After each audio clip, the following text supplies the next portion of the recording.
வணக்கம். Welcome to கதை திரட்டு audio books. நம்ம சேனலை இது வரைக்கும் சப்ஸ்கிரைப் பண்ணாதவங்க சப்ஸ்கிரைப் பண்ணுங்க. பக்கத்தில் இருக்கிற பெல் ஐக்கானை கிளிக் பண்ணி ஆல்ங்கிற ஆப்ஷனை ப்ரெஸ் பண்ணுங்க. ஸோ தட் நான் போடுற கதைகளை உடனுக்குடனே நீங்கள் கேட்கலாம். வாங்க கதைக்குள்ள போகலாம். ஏற்காடு எக்ஸ்பிரஸ் சென்ட்ரலில் வந்து நின்றதும் நிதானமாக என் சிறு பெட்டியோடு இறங்கினேன். காலை வேளையிலேயே கூட்டம் நெருக்கி அடித்தது. பிளாட்பார கடைகளில் காஃபி டிஃபன் வியாபாரம் ஜரூராக நடந்து கொண்டிருந்தது. மெதுவடையின் வாசம் மூக்கை துளைத்து சாப்பிடு என்றது. முதல் நாள் ஈரோட்டில் இருந்து கிளம்பும் முன் வீட்டில் சாப்பிட்டதுதான். ரயில் அரக்கோணம் வரும்போதே பல் தேய்த்து விட்டதால் 2 வடையும் காஃபியும் சாப்பிட்டேன். போகுமிடத்தில் போன உடனே பசி என்று சொல்ல முடியுமா? இது கொஞ்ச நேரம் தாங்கும். சட்டை பையில் விலாசம் எழுதின பேப்பர் பத்திரமாக இருக்கிறதா என்று மீண்டும் ஒரு முறை பார்த்து கொண்டேன். டே சம்பத், எங்க அண்ணன் வீட்டில் போய் தங்கிக்க.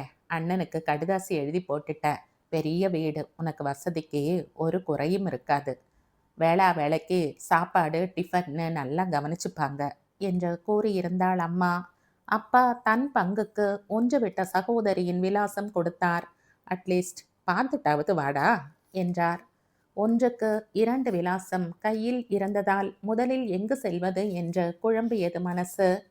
விலாசங்களை எடுத்து பார்த்தேன். ஒன்று திருவல்லிக்கேணியிலும் இன்னொன்று அடையாறிலும் இருந்தது.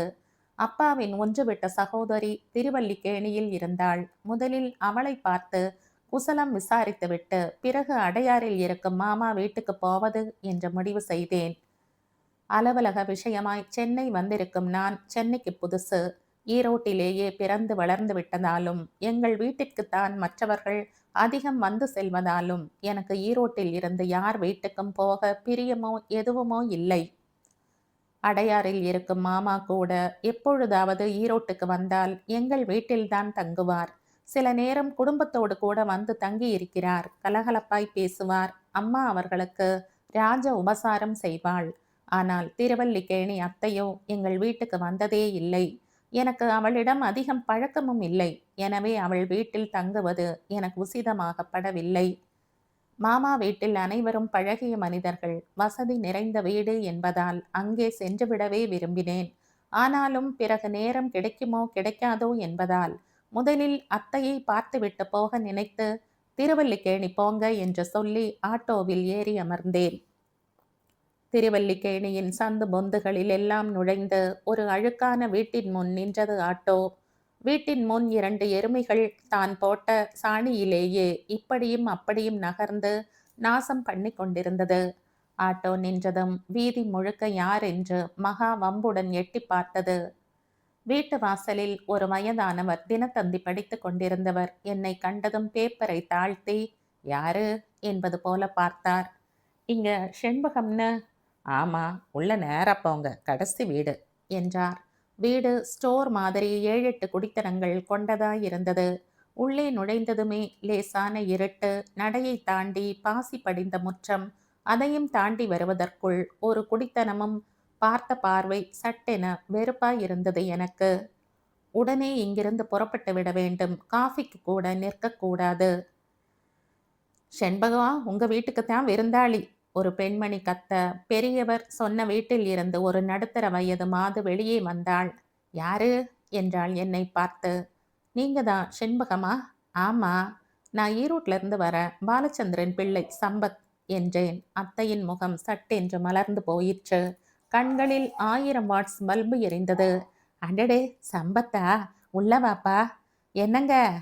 எங்க அண்ணன் பையன் சம்பத்துங்க. சின்ன வயசுல பார்த்தது. அப்பா அம்மா எல்லாம் சௌக்கியம் தானே? உட்காருப்பா. டே பசங்களா, எந்திரிங்கடா. கட்டில்ல மாமா உட்காரட்டும் என்றாள். ஏதோ மிகப்பெரிய மனிதர் வந்து விட்டது மாதிரி அவள் காட்டின பதற்றமும் உபசாரமும் என்னை கூச செய்தது. வீடு மிக சிறியதாயிருந்தது. ஒரு அறையும் அதை ஒட்டின சமையல் அறையும் தான் இருக்கும் அறையில் பாதியை கட்டில் அடைத்திருந்தது. மீதி இடத்தில் பீரோ, புத்தகங்கள், சாமான்கள் என்று ஒரே கச்சடாவாக இருந்தது. 8 வயசிலும் 10 வயசிலும் 13 வயசிலும் குழந்தைகள். அத்தைக்கு முதலில் 2 ஆண், கடைக்குட்டி பெண். அந்த பெண் வந்து என் அருகில் வந்தது ரொம்ப தெரிந்தாற்போல் என்னை பார்த்து சிரித்தது. மாமா, காபி சாப்பிட்றீங்களா என்றது தன் கையில் இருந்த காஃபி டம்ளரை நீட்டி. இல்லம்மா, நான் சாப்பிட்டுட்டு தான் வரேன், நீ சாப்பிடு என்றேன். அத்தையின் புருஷன் கரிகாய் நறுக்கி கொடுத்துவிட்டு எழுந்து வெளியில் வந்தார். அப்பா நல்லா இருக்காரா? உன்னைய சின்ன வயசுல பார்த்தது. ஆ, நினைச்சா யார் வீட்டுக்கு யாரால கிளம்ப முடியுது? ட்ரெஸ் மாத்திக்கிறதுனா மாத்திக்கப்பா. முருகேசு, பாத்ரூம் காலியா இருக்கான்னு பாரு. காலியா இருந்தா மாமாக்கு பக்கெட்ல தண்ணி மொண்டு வை. களைப்பு தீர குளிச்சுட்டு வாப்பா. டிஃபன் ரெடி ஆயிடும். புறப்பட்டப்போ சாப்பிட்டுட்டு வந்திருப்ப, பசிக்க போகுது. இருங்க, முதல்ல ஒரு கப் காஃபி சாப்பிடட்டும் அவன் என்றபடி அத்தை காஃபி டம்ளரை டபராவில் வைத்து பவ்யமாய் நீட்டினாள். ஈரோட்டு காஃபிக்கும் இதற்கும் எத்தனை வித்தியாசம்! மெட்ராஸ் பால் மிக மட்டமாய் இருந்தது. காஃபி விளக்கெண்ணெய் போல் இருந்தது. கஷ்டப்பட்டு விழுங்கி வைத்தேன். அதற்குள் முருகேசு வந்து, மாமா பாத்ரூம் காலி, சீக்கிரம் வாங்க, யாராச்சும் போயிட போறாங்க என்றான். நான் பதில் சொல்வதற்குள் அத்தையின் கணவர் முந்திக் கொண்டார். இங்க பாத்ரூம் லெட்ரின் எல்லாம் போது. 7 குடித்தனக்காரங்களும் கியூ தான், போய் குளிச்சுட்டு வந்திருப்பா. இல்ல மாமா, நான் இப்ப அவசர வேலையா போயிட்டு இருக்கேன். இன்னைக்கு ஒரு நாள் தான் இருப்பேன். இங்க ஆஃபீஸ்லயே வேலை சரியா இருக்கும். அப்புறம் வர முடியாதுன்னு தான் ரயில் இறங்கின உடனேயே உங்களை பார்த்துட்டு போயிடலாம்னு வந்தேன். குளிச்சு சாப்பிடலாம், நேரம் இல்லை. அடுத்த முறை வரும்போது தங்குறாப்புல வரேன் என்றபடி பெட்டியை தூக்கி கொண்டேன்.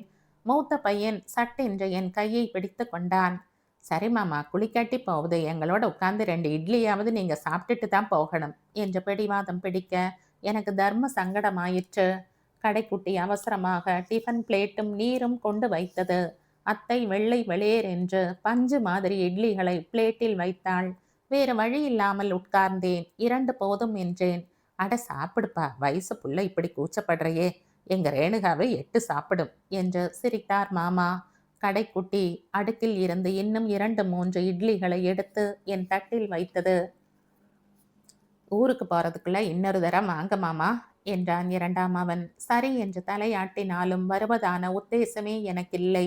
எலி பொந்து மாதிரி வீடும் இருட்டான ரேழியும் பாசி படர்ந்த முற்றமும் பொது கக்கூசும் வாசல் எருமை மாடுகளும் என்னை அங்கிருந்து உடனே ஓடு என்றதே தவிர வா என்று அழைக்கவில்லை. சந்து பொந்தில் இருந்து விடுபட்டு மெயின் ரோடுக்கு வந்த பிறகுதான் மூச்சு வந்தது.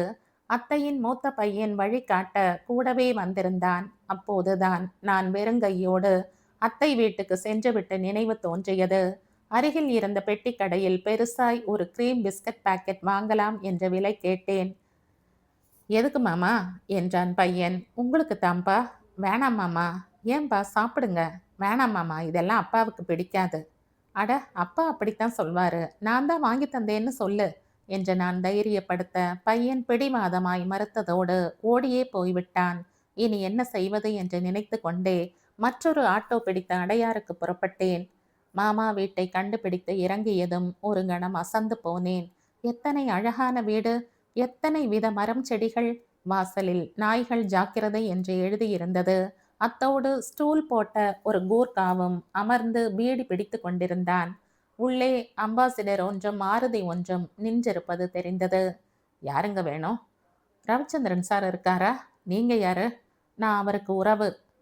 பேர் என்ன? கொஞ்சம் இருங்க, உள்ளார போய் சொல்லி உத்தரவு வாங்கிட்டு வரேன் என்றபடி என் பேர் கேட்டுக்கொண்டு பீடி துண்டை கீழே போட்டு மிதித்துவிட்டு உள்ளே போனான் கூர்கா. அவன் திரும்பி வர 10 நிமிடம் ஆயிற்று. உள்ள போங்க என்றான் வந்ததும். புல்வெளி கடந்து வாசற்படியில் கால் வைத்து ஹாலில் பிரவேசித்தேன்.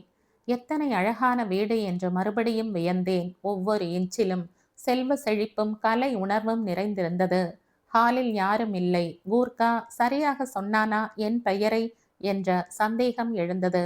ஏன் ஒருவரும் வந்து எட்டி கூட பார்க்கவில்லை என்ற வினாவோடே உள்ளே சென்று நானாகவே ஒரு சோஃபாவில் உட்கார்ந்த போது வராண்டாவில் கட்டியிருந்த 2 ஆள் உயர நாய்களும் பயங்கரமாய் குலைக்க ஆரம்பித்தன. ஏய் டமி, ஏன் கத்துற என்று கேட்டபடி வெளியே வந்தாள் மாமாவின் பெண் ஒருத்தி. என்னை பார்த்தவள் சற்று யோசிக்கவே, நான் சம்பத், ஈரோட்ல இருந்து வந்திருக்கேன் என்று நானாகவே கூறினேன். ஓ, சம்பத்தா? அடையாளமே தெரியல. உட்காருங்க, அப்பாவை அனுப்புறேன் என்றபடி போய்விட்டாள். அவள் போய் அரை மணியாகியும் யாரும் அந்த பக்கம் வரவில்லை. என் பொறுமை விடை பெறவா என்று கேட்டபோது மாடியில் இருந்து மாமா இறங்கி வந்தார். சம்பத்தா, இப்பத்தான் வர்றியா? என்ன திடீர்னு என்று கேட்டுக்கொண்டே டீப்பாயின் மீதிருந்த ஆங்கில தினசரியை பிரித்து மேய ஆரம்பித்தார். அம்மா லெட்டர் போட்டாங்களே, கிடைக்கலையா என்றேன். லெட்டரா? ஒன்றும் வந்த மாதிரி தெரியலையே. வசந்தி என்று உட்புறமாக திரும்பி குரல் கொடுத்த 5 நிமிடத்தில் மாமி வெளியே வந்தாள். சம்பத்தா என்று கேட்ட அவள் குரலில் ஆச்சரியமும் இல்லை, மகிழ்ச்சியும் இல்லை. லெட்டர் வந்துச்சா ஈரோட்ல இருந்து? இல்லைங்களே. என்னப்பா விஷயம்? ஒன்றுமில்ல மாமி, சும்மாதான். நான் வருவேன்னு ஒரு வார்த்தை எழுதி போட்டிருந்தாங்க அம்மா. அப்படியா? லெட்டர் எதுவும் வரல. அதுக்கென்ன? ஏ ராமசாமி, இங்கே வாயா. தம்பியை விருந்தாளி ரூமில் கொண்டு விடு. குளிக்க கொள்ள வசதி பண்ணி கொடு. போப்பா சம்பத் என்று கூறிய மாமா மீண்டும் பேப்பரில் புதைந்து போக மாமி எழுந்து உள்ளே போனாள். நான் குளித்து வேறு உடை அணிந்து வந்தபோது டைனிங் ஹால் கலகலப்பாய் இருந்தது. மாமா, மாமி, அவருடைய 2 பெண்கள் அனைவரும் டிஃபன் சாப்பிட்டு கொண்டிருந்தனர். ஒரே சிரிப்பும் பேச்சுமாக. எனக்கு அங்கு போவதா வேண்டாமா என்ற யோசனை எழுந்தது. அதற்குள் சமையல்காரர் என்னை பார்த்துவிட்டு மாமாவிடம் சொல்ல அனைவரும் என்னை திரும்பி பார்த்தனர். சம்பத்துக்கு ஒரு பிளேட் வை என்றார் மாமா சமையல்காரரை பார்த்து. நான் போய் உட்கார்ந்ததும் அந்த பேச்சும் சிரிப்பும் எங்கே போயிற்றென்று தெரியவில்லை. ஒரே மௌனம். பெண்கள் இருவரும் என்னை பார்த்து அசட்டு சிரிப்பு சிரித்துவிட்டு தொடர்ந்து டிஃபன் சாப்பிட ஆரம்பித்தனர். அந்த மௌனத்தை நானே கலைத்தேன்.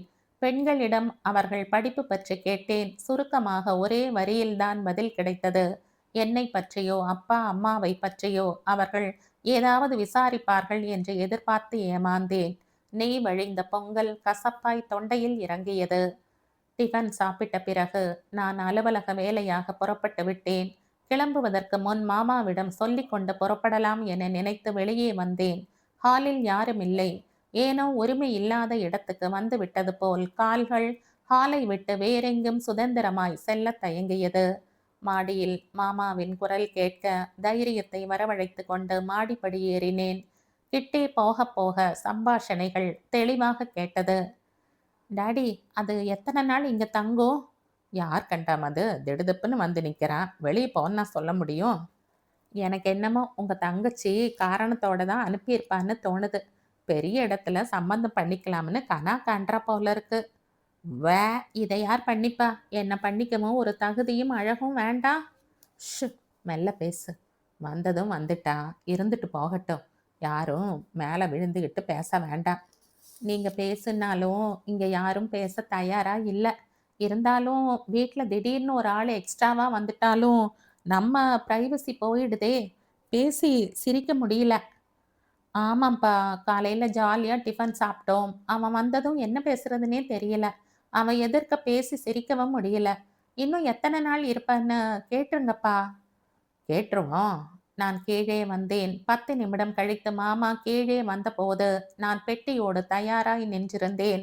அடடே, என்னப்பா எங்க கிளம்பிட்ட? ஒரு வேலையா வந்த மாமா. வந்த இடத்துல உங்களையும் பார்த்துட்டு வர சொன்னாங்க அம்மா.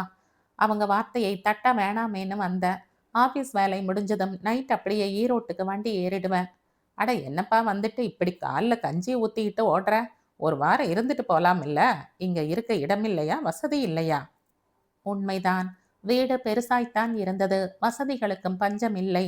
ஆனால் முக்கியமான ஒன்று குறுகிப்போய் அங்கே நாற்றமடித்தது. நான் வெளியில் சொல்லவில்லை. சிரித்து கொண்டே புறப்பட்டு விட்டேன்.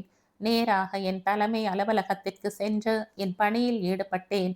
அன்றைய வேலை முடிந்ததும் பஜார் சென்று இனிப்புகளும் பிஸ்கட் பாக்கெட்டுகளும் மல்லிகை பூச்சரமும் வாங்கி எடுத்துக்கொண்டு மீண்டும் திருவல்லிக்கேணி வந்தேன். ஹையா மாமா, வாங்க மாமா. அம்மா, மாமா வந்துட்டார் என்று ஓடியது கடைக்குட்டி. வாங்க மாமா, நீங்க போனதும் அம்மா ரொம்ப வருத்தப்பட்டாங்க.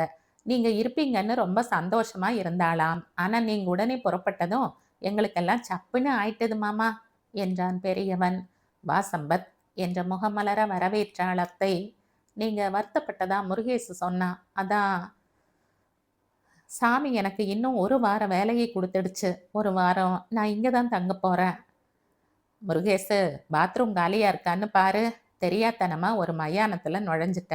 முழுக்கு போடணும் என்று நான் சொன்னதும் முருகேசு ஓடினான்.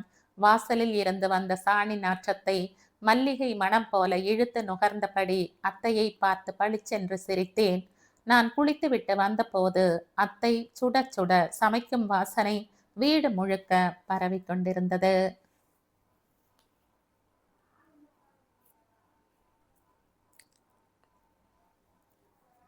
இதோட இந்த கதை முடியுது. இந்த கதை உங்களுக்கு பிடிச்சிருந்தா லைக் பண்ணுங்க, ஷேர் பண்ணுங்க, சப்ஸ்கிரைப் பண்ணுங்க.